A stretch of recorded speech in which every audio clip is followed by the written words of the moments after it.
She's the most wildest, craziest kid of the bunch. She's amazing. And she's like, what are you doing? Meditating? And I said, yes, I am. And she said, I want to join you. And I said, sure. And she sits down and closes her eyes. And then she opens one eye and she says, well, tell me what to do. And I was like, okay. That's Connie Clotworthy. And this is the Powerful Ladies Podcast.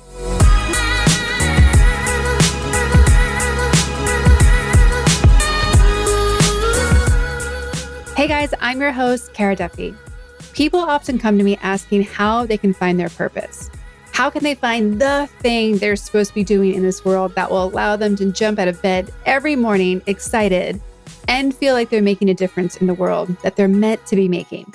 Connie Clotworthy, today's guest, has found her purpose, and it came to her in the most unexpected way.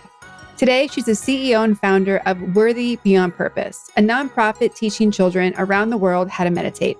We discuss how she never expected this to be her life, the number of profound experiences she's had as a result of following this calling, and why she's committed to changing the world with kids and for kids. You are totally going to love this episode. Heads up, she's hosting a fundraiser on May 1st for adults to have fun and learn to meditate. There are more details about that in this episode. Do you crave doing work that aligns with your purpose, that allows you to make a living and maybe even more money than you've ever had by doing something that you love, that really aligns with what your calling is meant to be? It's totally possible. In fact, that's what I teach and coach my clients and Powerful Ladies Thrive members every day. They are leaning into what matters to them. They're creating lives and businesses of their own design and producing next level results. I'm here to help you thrive. Book an introductory call with me at caraduffy.com or check out my Powerful Ladies Thrive membership at thepowerfulladies.com. Well, welcome to the Powerful Ladies Podcast. Thank you. Thanks for having me. My pleasure. You were, of course, recommended by Anna on our team, who I adore. So please tell everyone who you are, what you're up to, and why she recommended you for the Powerful Ladies Podcast. All right, great. So my name is Connie. I am the founder and CEO of a nonprofit called Worthy Beyond Purpose. And what we do is we teach mindfulness and meditation to children. So that's really the gist of it. It's been absolutely incredible, especially through COVID and especially through these times that we got to go through all of this with kids. You know, we got to talk about our feelings and our emotions with the kids. So it's been absolutely incredible. Well, and there's been such a rise, right, in needing mental health, needing tools to regulate ourselves and to stay calm and connected. So what a gift that you've been able to give that to people in this past year. I'm sure there's a lot of adults listening right now who are jealous, who want those services too. What made you start this nonprofit and why focus on kids in particular? Yeah, so here we go. This is the journey. First of all, this was not my plan. You know, this was not my dream growing up, you know, to do this work. And what my story is I got sober about 5 years ago. I started in sobriety about 5 years ago. Prior to that, I have been in the bar business for 25 years. So being a bartender, being a server, being all aspects of the bar, that was kind of my plan. I was going to open bars all over the country and live on the beach and do this glamorous bar lifestyle. And, you know, my body and my mentality had other plans. Everything started to break down. And so I found a 12-step program and I got sober. So within this 12-step program, in my head, I was like, everything's over. Like the party's over. What am I going to do? The only thing I know how to do is bartend. The only thing I know how to do is be in this scene, be in this world. How am I going to live the rest of my life? And throughout the 12 steps that I was doing, I was introduced to meditation. And I had meditated for years before. And what I'd realized in breaking down meditation, what meditation used to look like for me, was sitting down for 10 minutes and thinking about myself. Like where do I have to go? Who do I have to call? What's for lunch? Like making my to-do list. And then I would be like, meditation, check, check it Mhm. off the list for the day. So in my recovery, I was taught how to sit in meditation and just listen. And it started with 1 minute. And I was like, 1 minute, this is going to be a piece of cake. And what I realized, even setting my timer for 1 minute, is my brain would take off. I'd sit down, set it for 1 minute, and think to myself, breathe in, breathe out, breathe in, breathe out. What am I going to have for lunch today? What am I going to do after here? And then the timer would go off and I'd be like, damn, I can't even do a minute. So I'd start over and start over and start over. So in the process of this, once I finally got my minute down, it went, a little bit longer and a little bit longer. And why this is such an integral part of my story is because what started to happen is I started to listen and just breathe and listen. And it's prayer and meditation for me. And I prayed my whole life, like, God, please keep me out of jail. God, please don't let me get pregnant. God, who is this next to me? That was my life. And it turned into this prayer of, God, show me what to do. Show me what's next. Thy will, not mine, be done. And in saying that prayer every morning, it took me out of my head and into my heart and then into meditation. So then I got to listen. And when I started to listen, it gave my higher power a chance to come in and guide me. And it's crazy. If you would have told me 5 years ago, I'm going to sit on a podcast and talk about God and meditation and being led, I would have told you were absolutely crazy. But this is my life today. And this is where the journey began. So in just the listening, my whole life started to change. That's where I found my freedom. That's where, all the things that were wrong on the inside growing up, not being enough, not being secure, not being all of these things that I wasn't, reaching for outside substance, outside anything to fix how I was feeling inside. That was my whole life. Once I started to listen and breathe, I started to learn how to feel and learn that emotions change and learn how to just be with what is, and it's going to pass. You're going to get through it. So in that, my whole life started to change. And I was like, what do I do with this? Like, what do I do with this knowledge? I can't believe you hear it your whole life. Everything you need is within you, right? Like that's what you hear your whole life. And I didn't understand it until I started to feel it and be it and realize everything is within. So that was the I love, beginning. oh, sorry. I love that you said that. It's so many people think that we need more or need something else or need busier. Like there's just this, we have to add something on component. And part of the Powerful Ladies Foundation is very similar of like, you already have it within you. Like what needs to we need to break it free and we don't need to go find it. Yes. Well, the name Worthy Beyond Purpose means finding your worth beyond the always doing. You don't have to always be doing. You don't have to always go get the next best thing. Sometimes you just are still and breathe and appreciate what you already have. That's your worth. That's your worthy beyond the doing. There's so much worthy there. So I'm glad that you brought that up. So just from there, what happened is, I, again, like my whole life started to change. I didn't know what to do with this knowledge of meditation. It was such a baffling game changer for me. My brother was going to Jamaica on his honeymoon, and he ended up stumbling across this kids camp. And he volunteered at this kids camp, and he came back and he was a changed man. And I was like, what is this that happened to you on your honeymoon? And he ended up spending like 90% of his honeymoon at with these kids, rearranging his whole trip to spend time with these kids. So the next year had come along and he was like, I want you to come with me. And, I was like, I'm brand new sober. I was under a year sober and just kind of getting into meditation, and everything in my head is like, don't go. But something in my body, the listening was like, go. Mm-hmm. So I go and I'm, volunteering at this kids camp, which was amazing. And one afternoon, they're all having lunch. There's about 30 kids in the camp at the time. They're all having lunch, and I go into the playground and I'm doing my meditation. And this little 8-year-old girl comes running up to me, and her name is Paris Francis. She's the most wildest, craziest kid of the bunch. She's amazing. And she's like, "What are you doing? Meditating?"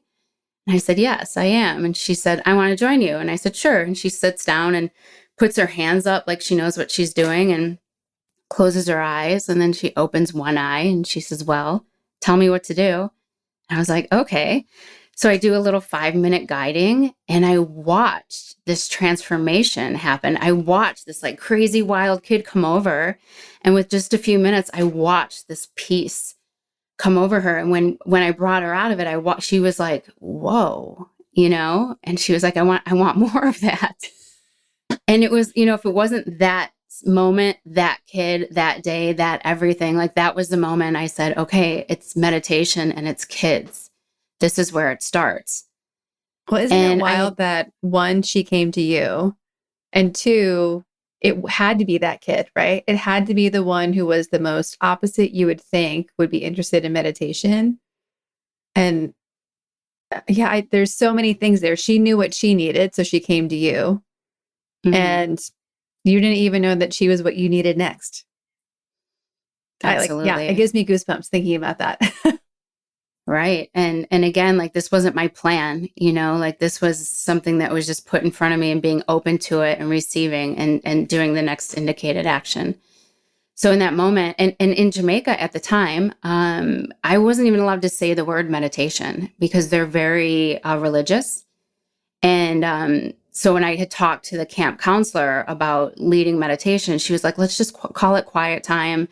Let's not, don't use the word meditation. This isn't very received well, but I want these kids to have this."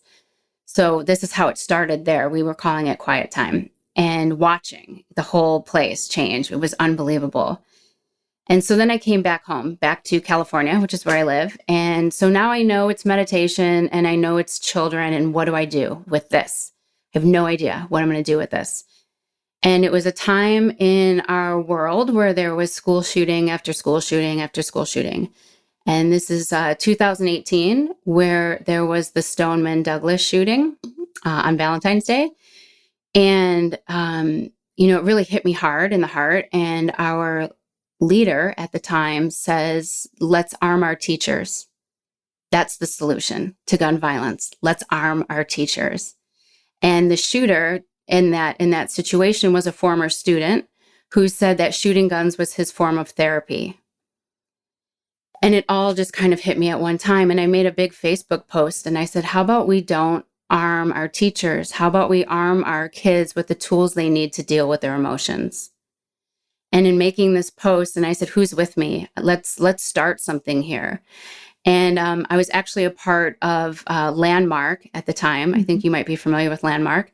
And yep. I was in the self-expression leadership program. I was in the final stages of creating. Best program ever. Yes. Yes, absolutely. Totally. I say my AA is what got me sober. Landmark is what taught me how to live. Mm-hmm. Because in the sobriety, I'm like, now what? And Landmark showed me, now what? So in that, I created, Worthy Beyond Purpose was created. And, in that post, I had a couple people write me back and they were like, we're on board. We want to do this. So here I am, I'm still working full time in a restaurant, 40 plus hours. And then on the side, I'm building Worthy Beyond Purpose. And what this looks like is going into Boys and Girls Club, going into YMCA, going into a place called Home, going into anywhere that would take us. And it was all volunteer basis. We were just going in and trying to create what we had learned, what worked for us, and trying to bring it into kids and see, what worked, what didn't work. And we did that for a year, and we were all over the place in that year, because especially after all the gun shootings that were happening, a lot of places were like, yes, please come. And it was volunteer. So, so that's how it started. That was the creation of it. Again, that was 2018. And then 2019, we started to get into schools. We finally got some schools that were like, please come and do this here. And we started to build that. And it's so beautiful to be able, I didn't have these tools growing up. Like I said, I was anything on the outside to fix the inside. And to be able to teach kids how to breathe through it and how to feel and how to communicate and how to do it together. Like, you're not the only one feeling this. We're all feeling this. So right when we started to, right when school started to really embrace us is when COVID hit, in March. And, then it all shuts down. And luckily, me and my partner at the time, Jasmine, we jumped online immediately. We were definitely online before schools were online, and because I was already working in a few schools, they had my information. So we did 2 classes a day immediately, and the classes were full with kids from all over the country, were finding out and coming. And again, we got to all together talk about, I had 6-year-olds, 7-year-olds coming in saying, I'm having panic attacks. So scared and fear. And I'm like, what 6-year-old is saying panic attacks? Like, this is crazy. And for them to come in and be like, I don't know why am I not in school? Why are we wearing masks? Why can't I leave the house? And the news is on at their house and they're just seeing terror and fear.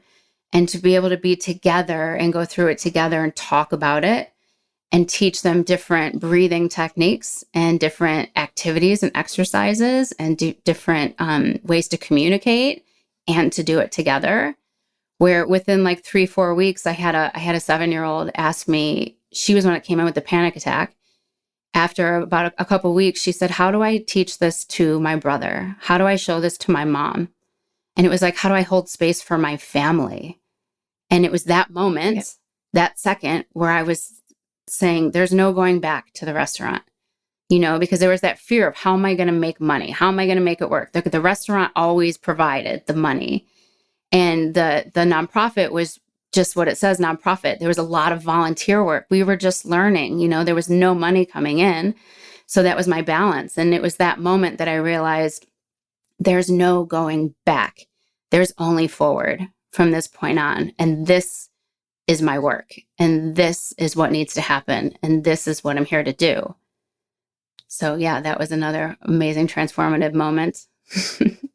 I can't imagine how it felt in the real life moment when that 7-year-old says, how do I teach this to somebody else?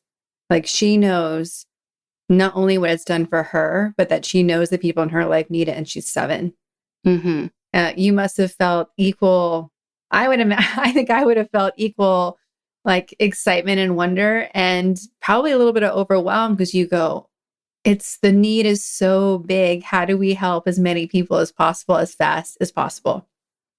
Absolutely. I cried in that moment for sure. Mm-hmm. And just to backtrack, what has happened in Jamaica since I started to go there 5 years ago, we had gone back every year except for, last year because of COVID. And it's gone from, we're not allowed to say the word meditation, to last year I got asked to stay an extra week on them to teach the adults. Because after 3 years of them watching the littles and how it's transforming them, now the adults are like, I want to learn, show me. So talk about the change that this can make in the world. It could change a whole community, Absolutely. Absolutely. Which reminds me that I have to connect you when we're off this recording with my friends at Psychotherapeutic Yoga, Yogazama, because they're literally connecting psychology, neurobiology, and all the elements of yoga, including meditation, together. And they're on a similar path. So you guys have to connect so you can all change the world together, right? Yeah, building that awesome. team. Mm-hmm. Mm-hmm. That's our motto, is transforming the world one mindful kid at a time. Yeah. Yeah. I love that. Right. It's, people come to me often and they're like, either I don't know what my purpose is, or I know that I'm not doing what I'm supposed to be doing. How do I find it? And your story is a great example of how so often it's by saying yes to something that seems so not what you're supposed to be doing. Like, even just going on that first trip, right? And Mm-hmm. all started by being a yes to your brother because you saw something change in him. And we don't give credit to those small opportunities or moments of being curious or having an opportunity to discover something, and how that could be what we've been looking for this whole time. And you just have to keep going with it, right? Like the same principles that you're teaching in meditation, listening to yourself and listening to what keeps showing up. Like after a while, so many entrepreneurs say this on the show as well. Like you just feel it poking you to the point where it's like shaking you, like, no, do not do anything else. Mm-hmm. Um, what was it when you were first making these pivots and these shifts and this was opening up for you? Was it an easy, of course I should do this, or was there a lot of tug of war of, is this for me? Is it not for me? Maybe I'm making it more than it's meant to be. Like, what was that initial bridge experience like?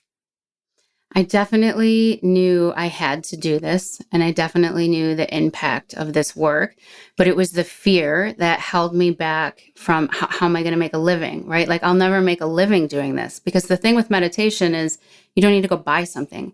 You don't need to go buy the next gadget. You don't need to go do, it's literally you just be. And I was like, in my head, my story is I'm never going to be able to sell this. Who would buy this? And um, so again, it was in the deep listening where I just kept hearing the message of, just keep showing up and doing the work, keep showing up and doing the work. And it's been my experience. It does not look anything like I thought it was going to look when I started this, right? When COVID hit, I'm sure everybody's life looks different than what they thought. But I just keep showing up and doing the work. And it's literally been a life beyond my wildest dreams. The fact that this is what I get to do, this is who I get to be today. And again, like 5 years ago, I was on a path of destruction and death. And I was just like, meh, like I had no fears of that, you know? And then in the sobriety, they call it like peeling back the onion and just like realizing who I actually am and what my actual purpose is. And, last year, or not last year, COVID is like a year that's just disappeared. So the year Yes. before that, 2018, I guess it would be, or no, 2019, I was asked to go on a meditation retreat in Tanzania. And again, I'm, meditating on it, and everything in my head is like, no, you can't afford it. You can't go. Like, this isn't, you don't do these things, and in sitting in meditation, it was very clear, go. Like the message was like, no, you go. And so what happens here is, it was a 2-week trip in Tanzania in Africa. And one day I'm sitting there, I'm talking to a woman who her son is one of the ones that led the retreat, and she lives there. And I'm telling her what we do and what we're about. And she says, will you teach the 3rd grade in a school here in Kanoa, Bagamoyo? And I'm like, I mean, they all speak Swahili. And I'm like, I don't know if I can do that. And she's like, my son will be the interpreter. And I was like, yes. And so we went, and I had my another person of worthy was with me, Jessica Brown. And we went into this school, and we ended up teaching 150 kids some breath work, some yoga moves, how to breathe through feelings with an interpreter. And it's like, how does that happen? How am I in Tanzania teaching 150 3rd graders while I'm on this retreat? Like, that was not my plan. That was not my plan. And another thing that happened in Tanzania was we were all on safari, as you are, right? Like, what? We're on safari, and a friend of mine would ask me if I would be interested in taking San Pedro. And San Pedro is a plant medicine. And she's explaining to me, it's not a drug, it's a plant medicine, it's a spiritual thing, it'll help you get closer to God. And I was like, let me meditate on it. I'll let you know tomorrow. And zebras are my spirit animal. So while we're on safari, I say, all I want to do is meditate with zebras. I just want to meditate with zebras. And they're like, there's zebras out there. And I'm like, that's not good enough. Like I want to actually meditate with some zebras. So anyways, I go to bed that night, and I'm doing my prayer, and I'm like, hey, God, San Pedro's here. It's not a drug. It's a plant medicine. I'm bartering with God, right? I just want to get closer to you. I just want to get more spiritual. Let me know what you think. And if it's not too much to ask, I want to meditate with some zebra. And I go to sleep. And I wake up a couple hours later, and my friend that I'm camping with at the time, I hear her rummaging around in the tent. We're glamping. We're in actual tents in the Serengeti, like, what? Amazing. Yeah. And she's moving around and she's like, and I'm like, what are you doing? And she says, shh, listen. And I listen, and there's all of this farting going on outside of our tent. I was like, what? And then she goes to unzip it. And we were supposed to be locked in every night. They come around and lock you in. But I came in a little bit later because I was with our guide. So we didn't get locked in. And she goes to unzip it. And she's like, why are we not locked in? And I was like, because I came in a little later. And she peeks her head out. She comes back in and she's like, did you call them? And I said, did I call who? And she's like, did you call them? And I was like, the zebra. She was like, the zebra. I'm getting chills right now. And I was Me like, too. I guess I did call them. And she's like, we're surrounded by zebra. So I go out and I'm like, I have to go out there. And she's like, you can't go out there. And I'm like, I called them, I have to go out there. So I take my phone and I go out and we have this little porch and I'm sitting on it and I'm taking pictures because no one's going to believe this. And I'm not using the flash because I don't want to scare them. I put my phone down and I just start meditating with them. I close my eyes. I'm going to get emotional. And the feeling is like I'm breathing with these zebra. There's probably like 15 in my view. And there's a mama and a baby right in front of me. And I'm just breathing with them and everything in my body is pulsating. And I start bawling. And then all of a sudden there's this message, like there's a person right behind me. And it says, you will never have to put anything in your body to get more close to me. To get more spiritual. You are on a meditation retreat in the Serengeti right now. I will give you everything you want. Keep walking this path with me. Stop asking for more, like stop asking for more. I will give you everything you want. This is where you are. And just like bawling and being like, holy shit, right? Like everything Yeah. is in me. Everything is within me. There's nothing else. There's nothing else for me to get, for me to try to get. And that message of you'll never have to put anything in your body again. Like I'll give you everything. Well, there's so many beautiful messages and so many different levels in that one experience. So many. How did it change your view of your life? Because to me, that's not a 1-degree shift. That's like a 25%. That's a 90 degree. It's a 180. Like you can't have an experience like that and go back to whatever you thought before. Yeah, that put me in a state of trust. And again, just saying yes and connecting to my higher power and getting in this place of just deep listening and deep feeling and the intuition that we have in us, and just trusting in that and just taking the next step, just going forward. So if we circle back, you have this nonprofit, you started it based on starting to trust yourself and what you were getting through meditation and being yes to what was showing up in your path. We talked about how in Jamaica, they were kind of afraid of the word meditation because it seemed contradictory to their religious beliefs. And you talked about how you've always been praying your whole life. How has meditation been complementary to your spiritual and religious views? And how has it shifted what those views were? So again, meditation used to be me thinking about myself. And prayer used to be me thinking about myself, right? And asking for what can you do for me? Can you do this for me? Can you fix this for me? And what happened when prayer turned into how can you show me what to do? Can you show me how to be of best service? Can you guide me the way? And then meditation turned into listening. So prayer is asking and meditation is listening. And once I started to listen, I like to say, what kind of a relationship is it if somebody's always talking and never listening? It's not a good relationship. So that's what I had before with God. The God I had growing up was a fearing God, like a God, like looking down, pointing his finger at me, like, don't do this, don't do that. And my concept of God now, which is a higher power, I do still use the word God, but it's source, energy, universal, all of those things, is my best friend. Is an entity, a power, an energy that has my best interest in mind. And just as long as I can do the work, all these beautiful things will be shown to me.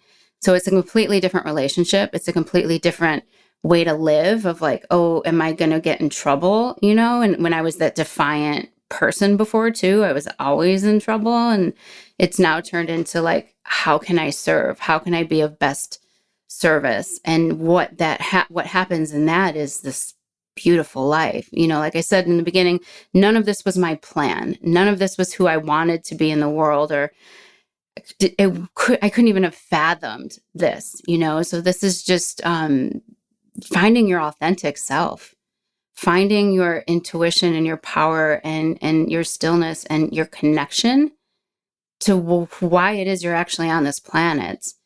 And then in that, especially in that last message with the zebra story, was really shown to me trust.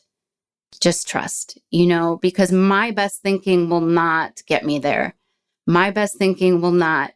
And the higher power universal plan is much bigger than what I could even imagine.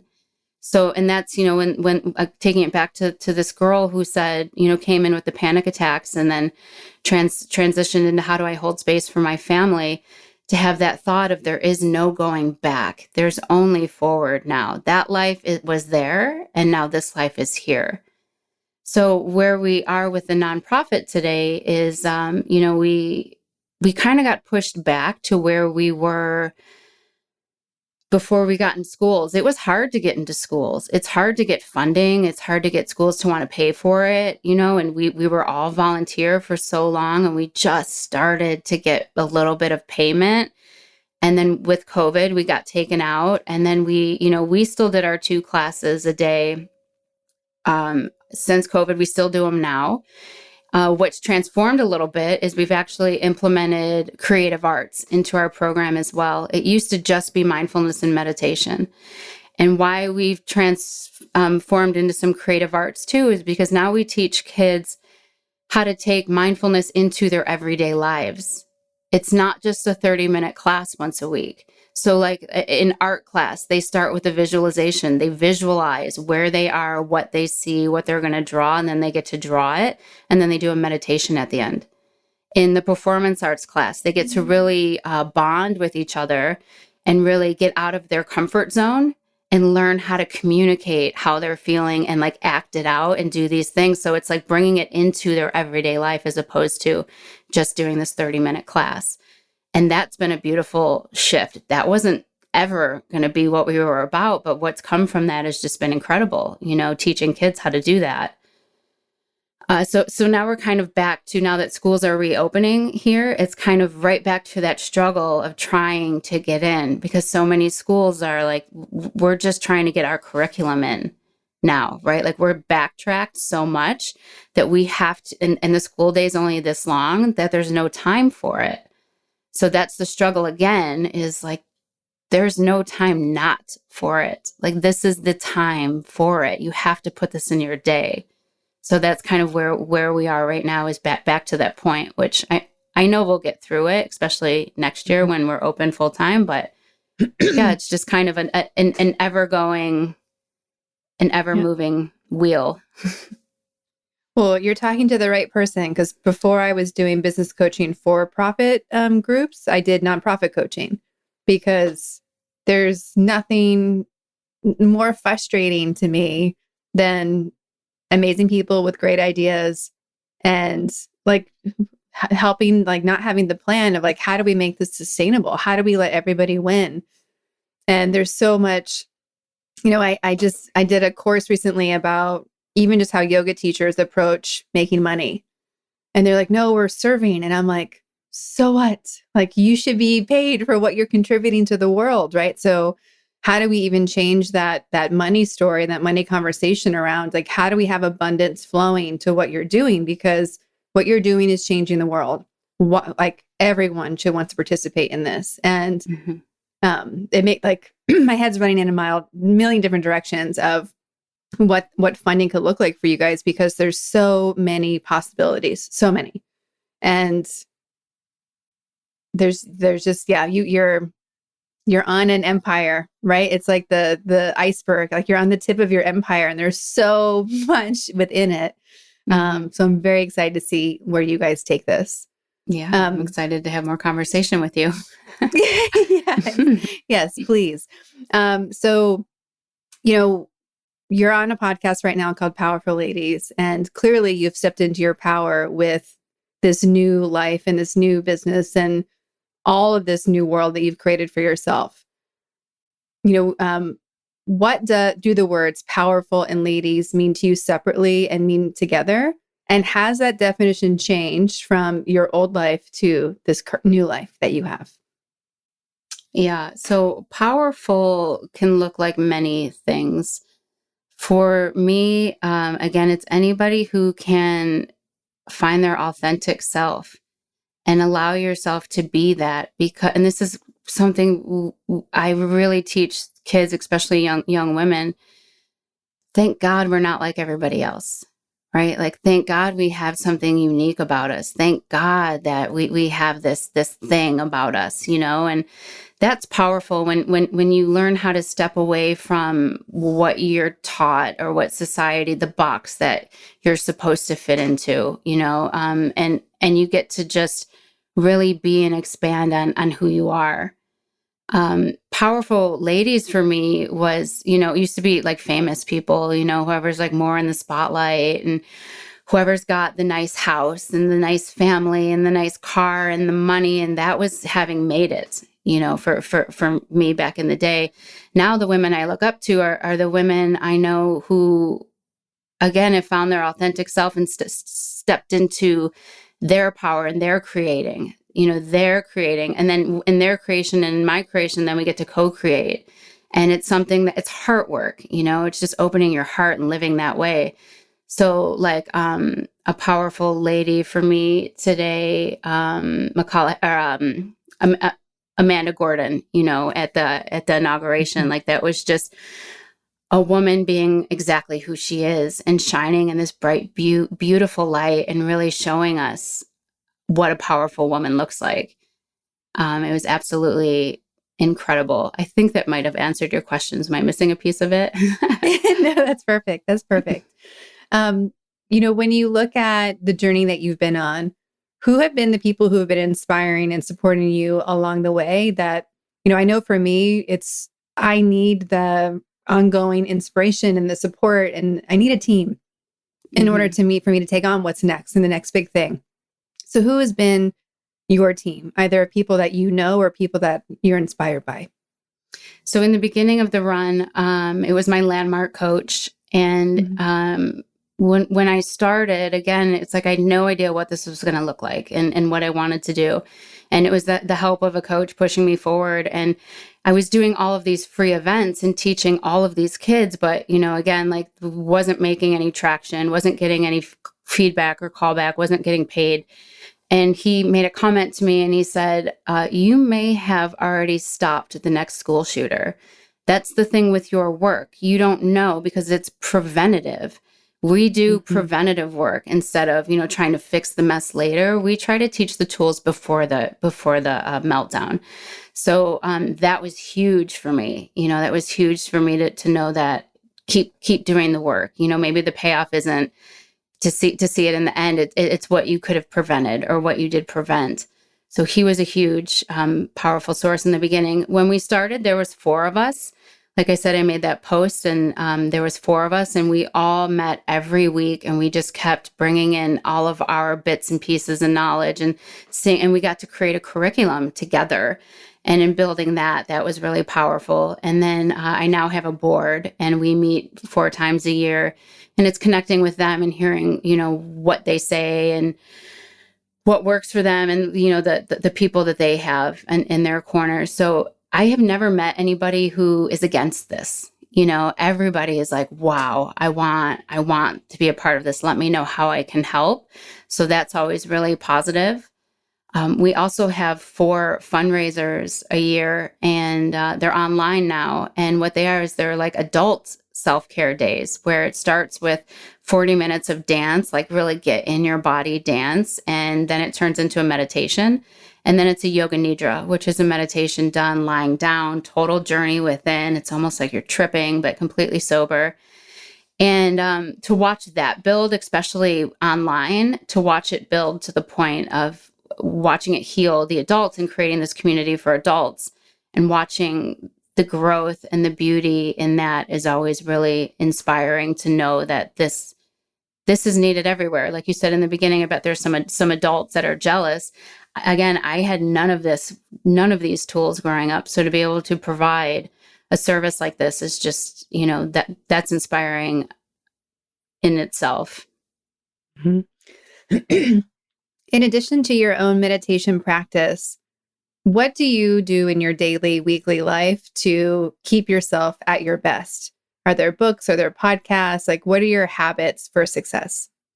Well, first of all, I am in a 12-step program and I'm very active, and that is a huge community and that is a huge supportive community.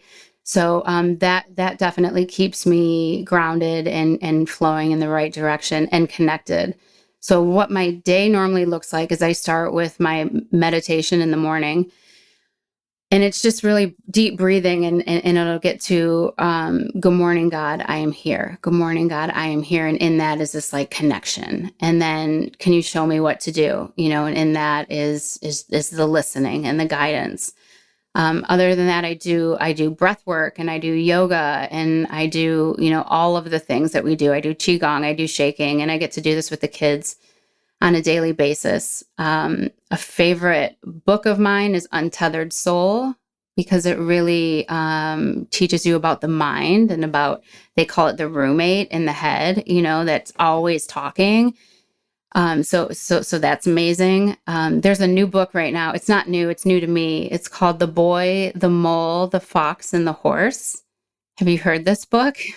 No, okay. It sounds really interesting. It's a must. It's a must. You can read it in like 20 minutes. It's just absolutely beautiful. It's a book on friendship and about trusting and in the universe and all that. So that's definitely one of my favorite books. So I say, I have to do all the things, there's some times where I'm like, I have to do all of these things just to remain level, because my brain is not my best friend, and it's just like, it wants to tell me things that just aren't true. So I have to keep doing the breath work, the yoga, the meditation, the sound baths, the healing, the deep work, the conversations. Like I have to do all of those things, but I change it to, I get to do all of those things.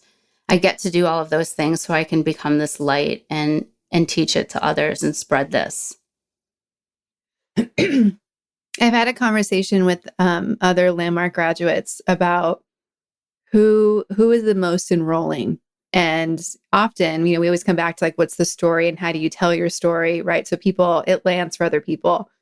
And I think when you have a story where there's such a transitionary arc, it makes it so powerful. And there's a lot of people who, when I've worked with them as a coach, they don't want to speak about what they would consider dark moments in their life because they think it's a mark against them. And my perspective is like, no, like whatever you've experienced or overcome, the good, the bad, the we're not sure, maybe this is just boring and not a big deal. Like all those things make such a difference and an impact in the story that you tell and letting it be heard by the people who need to hear it the most. How do you think your transition has, or not your transition, but like your awakening to this new life that you have, like how does having the life before and the life now and that contrast allow you to, how does that empower you and allow your story to land with more people? So the darkest dark you're in can be the lightest light you get to shine. And, when I first started getting sober, I was in a place of, I was definitely not in a good place, and just not caring and just being like an empty shell of a person. And there's so many people who know me today who are like, you are just shiny and bright and you are the sunlight of the spirit. And how do you get, would you meditate all day? And it's because I've come from the dark place, the darkest of the dark. Mm-hmm. And just to touch a little bit about what that was for me, my last year of drinking was a DUI. I left work. I left work. I got a DUI. I blew a .24. That's just the way I worked. A .24, you should be dead. I had Mhm. the cop gave me 3 breathalyzers and he couldn't believe it. And I told him if he took me to jail, he didn't respect my job because I'm a bartender. And he's like, if I don't take you to jail, you don't respect my job. And then, Mhm. like a week after that, I totaled my car. And that's just because it was raining. It had nothing to do with the fact I was drinking. 2 weeks after that, I caught myself on fire. I'm a fire dancer. And I had been doing outside substance all day and decided to fire dance, which in that case, before I even went to the emergency room, I finished my outside substance I was doing. And my roommate at the time was watching this go down. And he's like, what are you doing? Like, we have to get you into a hospital. But my head is like, you don't know the kind of pain I'm in. I need to do this first. I go to the hospital. It lands me in the burn unit for 9 days. So you've had a little burn and you know how that feels. This is a burn unit 9 days, but I'm going to finish my partying before I go to the hospital. Which in the burn unit 9 days, I have somebody sneak me in vodka because you don't know the kind of pain I'm in. If you had my life, you would too. So all of these things happen. And I'm like, why are all these terrible things happening to me? I'm a good person. Why me? Why me? Why me? And all of that happening. And then I was on a court card because of my DUI, and I had to go to a meeting. And this is another one of those moments where I walk into this meeting. I can barely put a sentence together at the time. I burned my arm is what it was. My arm's all wrapped up and bandaged. And I like crawl into this meeting and it's happy, joyous, and free. Everybody's like laughing and having a good time. And I'm like, fuck no. I don't want anything to do with that. Like, that was so gross to me. Mhm. So I turned around and walked out and I was like, I'm never going to do that. And as I'm walking out the door, this 6'7" tall dude comes walking in and he swoops me around and he goes, Connie, where are you going? And it was this dude I used to rage with, like hardcore rage with. I was like, what are you doing here? And he's like, I'm speaking. And I was like, you're speaking at this thing? And he's like, yeah, why don't you listen? So I was like, okay, this is going to be hilarious. This dude is speaking. This is going to be great. So I hung out in the back and I listened and I watched him share and have this light in his eye and have this spark and have this joy. And I can't tell you one thing that he said, but what I remember is him being comfortable in his skin. And I remember watching that and being like, like, what is that all about? And then I got ready to sneak out and he called me out at the end of his share and he said, hey, newcomer, wait for me. I want to talk to you, which then gave everybody else a right in the room to come and talk to me because I'm the newcomer. And again, at that point, they're like, here's my number. Let's get coffee. Let's this, let's that. And I was like, fuck no, like I don't want anything to do with that. And that was the start of my sobriety. It still took another 2 years from there because I was in that state of, I knew I couldn't drink anymore, but sober wasn't going to be it for me because you didn't have my life. If you lived the Mhm. way I lived, you would too. And getting through 2 years of doing the research, as they say, maybe a little bit of this, maybe a little bit of that, maybe a little bit of this. What my last drink looked like was I said, maybe just this half an Adderall. I'm just going to take this half an Adderall. I was the designated driver for some girlfriends this day, and it's a prescribed drug. It's not a drug. It's prescribed. It's not prescribed to me, but it's prescribed, so I'm fine. And I woke up Mhm. out of a blackout the next morning, and I had to call my friends and be like, who drove? And they were like, yo, you drove. Because that's the kind of drinker I was. You wouldn't even know. And I Mhm. needed to have that experience and to realize once one thing comes in this body, all bets are off. Something happens in my brain where it's like destruction, no fucks given, balls to the wall, let's do this. And just to like go through that. So that was and that all happened within like 3 months. Let me tell you, I had been drinking and using for 25 years. And it was really rough for a lot of those years. But again, like if you had my life, you would too, and to be in that place of, victim. victim, and a lot of this, I learned so much about this in Landmark. How to not allow what happened to you control where you are today.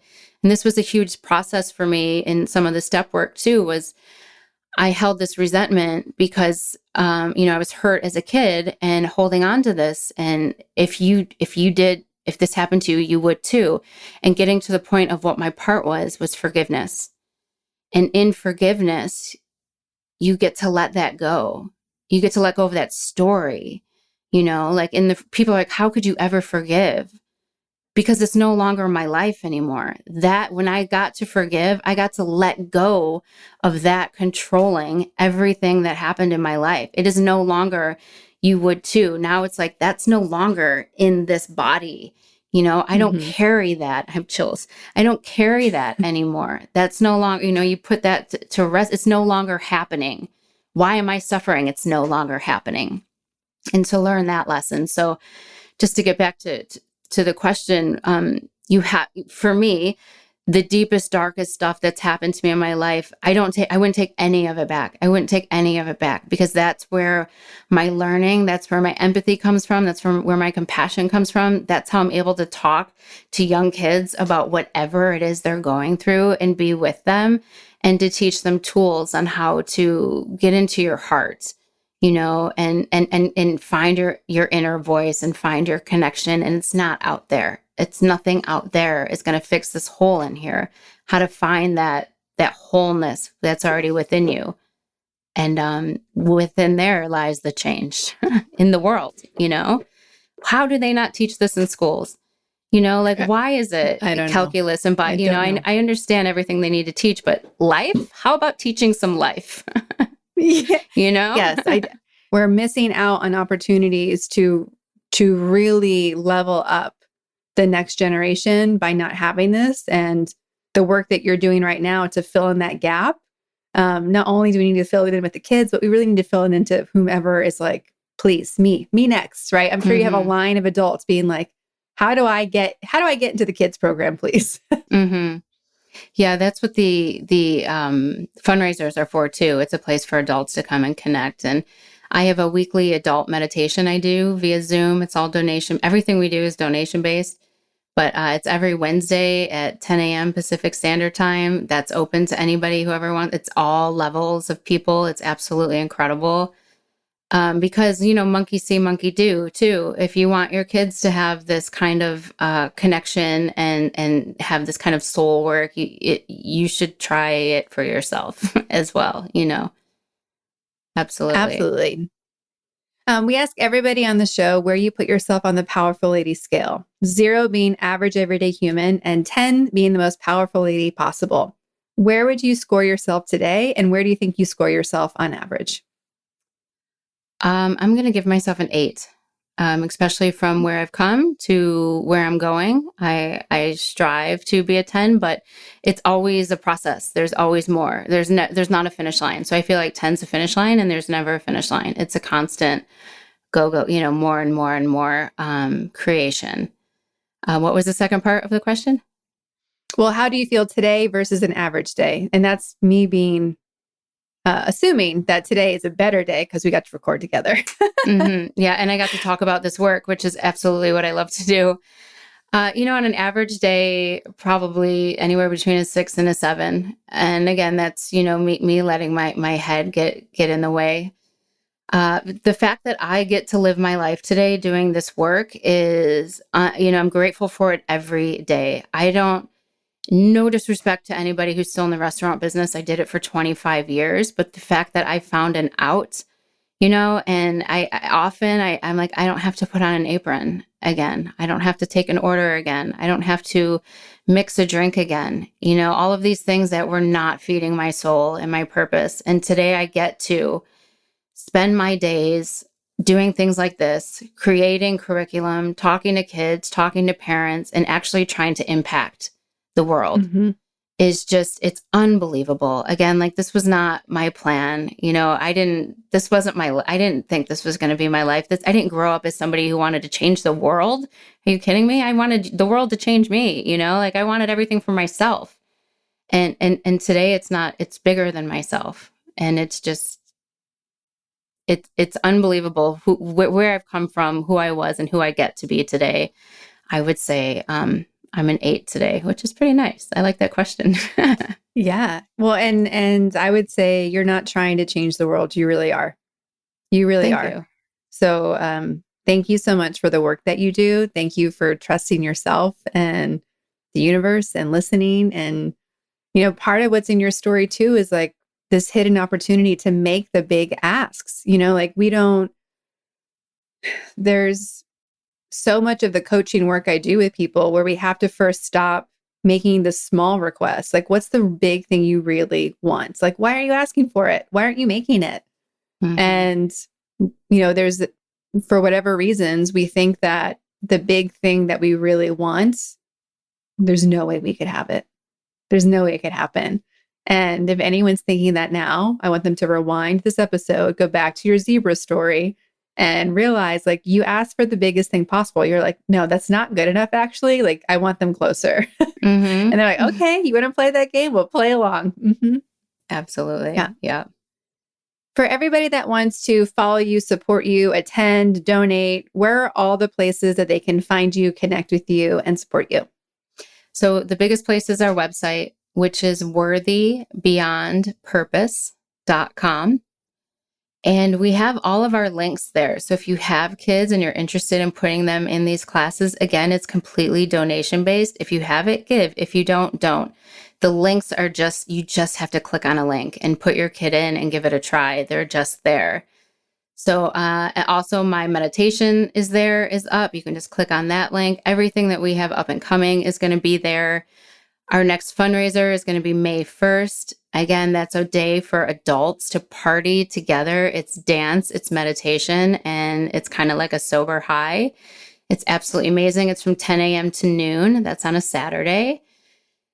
My Instagram is Worthy Beyond Purpose. Facebook is Worthy Beyond Purpose. My personal is the number 1 and Mean It, MEANIT. If you ever want to connect personally, I think that's all the places. The biggest one is the website. Anything you're looking for will be on the website.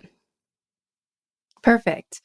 Well, I am so thankful again for the work that you're doing. I'm so thankful you were a yes to being on the podcast and to Anna for connecting us. Your story is incredible. I cannot wait to hear what people have to say about it and how it's moved them.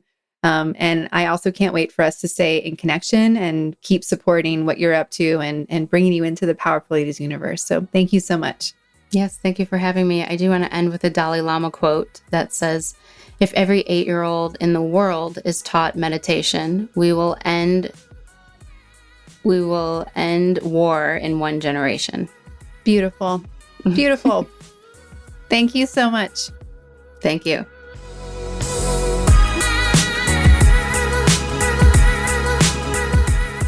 Thank you so much for listening to today's episode. All the links to connect with Connie and Worthy Beyond Purpose are in our show notes at thepowerfulladies.com/podcast.